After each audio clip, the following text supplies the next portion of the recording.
శ్రీ నమః. మన నర్సరాబాద్ పట్టణంలోని బాలచౌడేశ్వరి అమ్మవారి టెంపుల్లో ప్రతి సంవత్సరం మాఘమాసంలో కుంకుమ పూజలు జరుగుతాయి. ఆ కుంకుమ పూజలు 11 రోజులు జరుగుతాయి.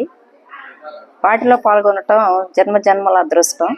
నర్సరాబాద్ పట్టణంలో ప్రతి ఒక్కరూ ఈ పూజా కార్యక్రమంలో పాల్గొని అమ్మవారి కృపకు పాత్రలు గమ్మని నా కోరిక. శ్రీమాత్రే నమః. నా పేరు జానకి. రామిరెడ్డిపేటలోని బాలచౌడేశ్వరి అమ్మవారి టెంపుల్లో కుంకుమ పూజలు జరుగుతున్నాయి. ఫిబ్రవరి 2వ తారీఖు నుంచి ఫిబ్రవరి 12వ తారీఖు దాకా ప్రతిరోజు కుంకుమ పూజలు జరుగుతున్నాయి. 13వ తారీఖు అన్నదానం ఉంది. ఈ నర్సరాబాద్ పట్టణంలోని ప్రజలు ఈ కార్యక్రమానికి విచ్చేసి కనీసం కుదరకపోతే ఒక్కరోజైనా కుంకుమ పూజలో పాల్గొని అమ్మవారి కృపకు పాత్రలు గమ్మని. మేము ఇక్కడ దగ్గరలో ఉన్నాం కాబట్టి ప్రతిరోజు అమ్మవారి కుంకుమ అర్చనలో పాల్గొంటున్నాము.